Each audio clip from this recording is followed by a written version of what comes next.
E aí, pessoal, meu nome é Marcelo, eu sou professor de Geografia, sou aqui de Belo Horizonte.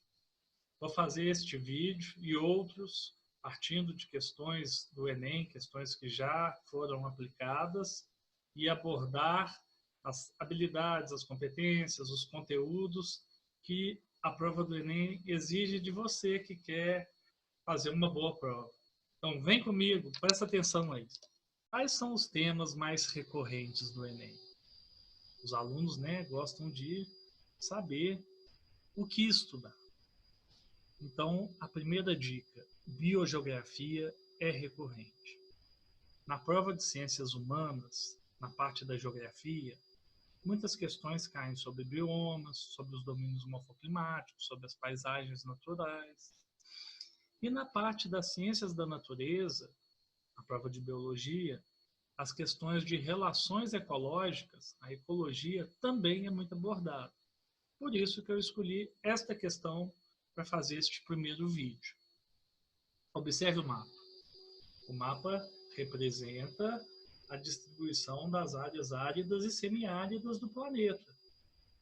Então, a gente tem a distribuição dos desertos subtropicais no planeta. O deserto do Colorado, da Califórnia, o Saara, os desertos asiáticos, a Austrália, enfim. E diz o seguinte: no hemisfério sul, a sequência latitudinal dos desertos, representada na imagem, sofre uma interrupção no Brasil devido à seguinte razão. Então, a gente observa que é verdade. Olha aqui, no hemisfério sul, na faixa subtropical, a gente tem o deserto australiano, os desertos do sudoeste asiático, mas aqui no sul do Brasil a gente não tem essa faixa desértica. Então, é aí que a gente vai trabalhar. Quais são os conhecimentos, quais são as habilidades abordadas nesta questão? Esta é uma questão riquíssima e ela trata dos biomas mundiais. Está bem evidente aí a distribuição dos biomas desérticos no planeta. Mas não é só isso não, hein, gente? A gente pode falar aí das relações do clima, das características climáticas na formação das paisagens e, obviamente, da interferência humana, né, da ação humana sobre a natureza, produzindo impactos que podem afetar o clima e que, consequentemente, afetam as paisagens também. Então, todas essas relações naturais e antrópicas entram na análise dessa questão. O que são biomas? Os biomas são grandes unidades biogeográficas com uma história evolutiva comum.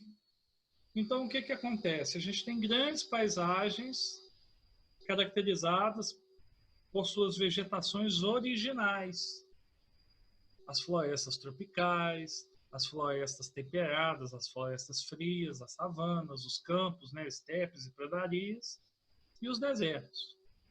Os desertos que podem ser divididos em desertos quentes e desertos frios. Então, a compreensão do conceito de bioma é fundamental. A questão, né, que a gente está analisando, ela basicamente fala do bioma desértico. E qual que é a característica do bioma desértico? A característica é de haver déficit hídrico, ou seja, é uma região que perde mais umidade do que ganha.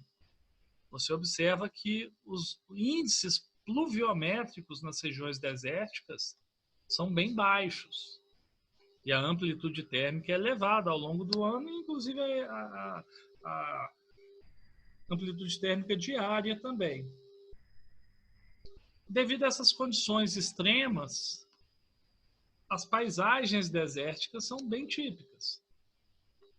Você tem uma escassez de vegetação, você tem uma adaptação da vegetação existente a essas condições de pouca água, pouca umidade.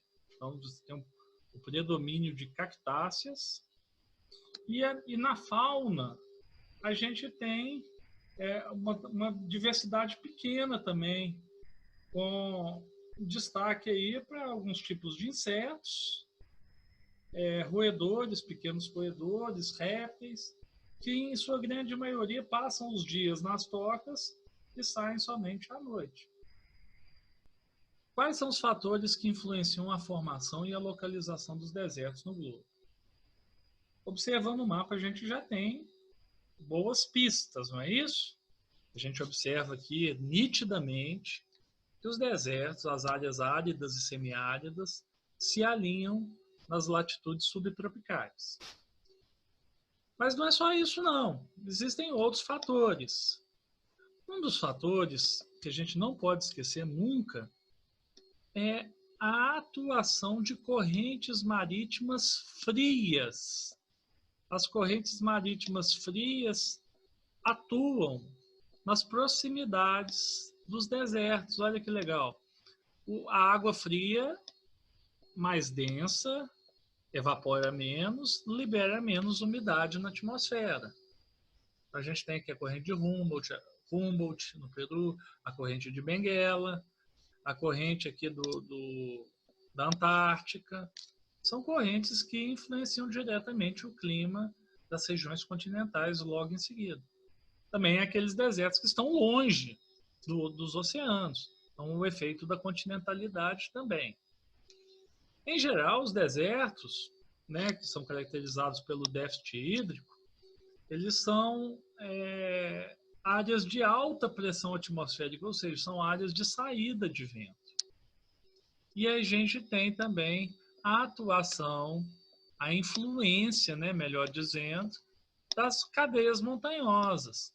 A gente tem aqui a Cordilheira dos Andes, aqui na América do Norte a gente tem as montanhas rochosas, aqui na região da Ásia a gente tem a Cordilheira do Himalaia, e a gente observa que essas montanhas elas se configuram como um obstáculo para a passagem de massas de ar úmidas, né, para poder abastecer a região desértica com umidade.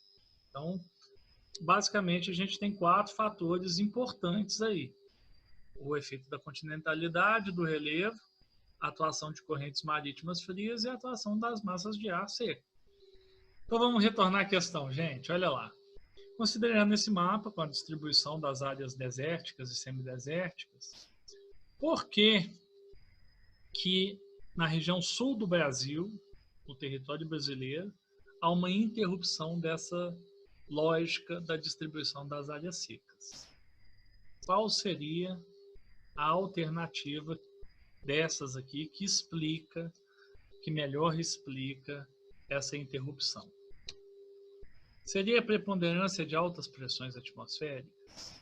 A gente viu que na alta pressão você tem a formação de áreas secas. E é na baixa pressão que há a formação de chuva, o vento ascendente forma a nuvem. A gente observa no mapa aqui que no sul do Brasil a gente tem predomínio de áreas de baixa pressão.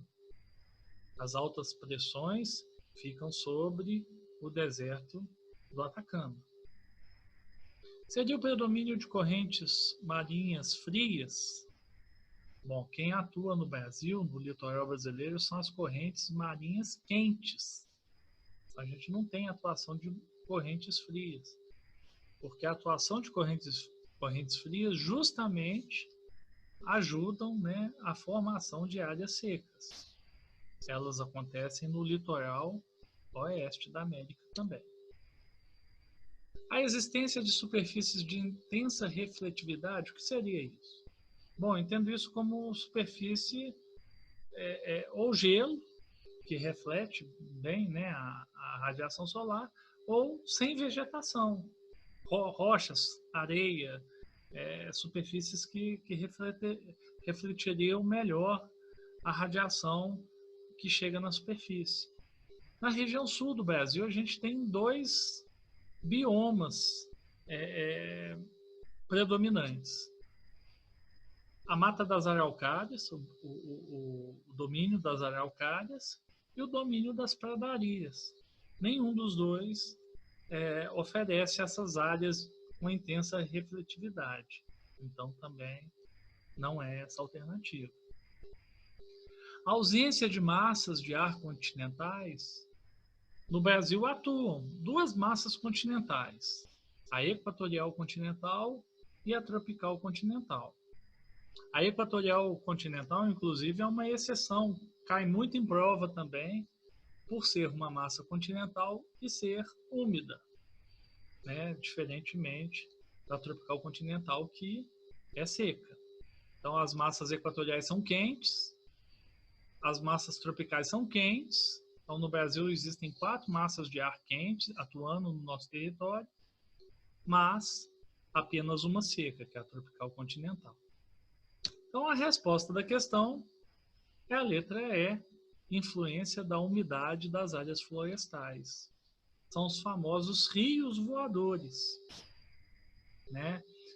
Graças à evapotranspiração da região amazônica, essa umidade é transportada, ela encontra o obstáculo da Cordilheira dos Andes e é transportada aqui para a região centro-oeste, sudeste e sul do Brasil. Então, a Amazônia tem uma importância fundamental para a manutenção das chuvas e trazer umidade para a região sul do nosso país. Letra E é a resposta.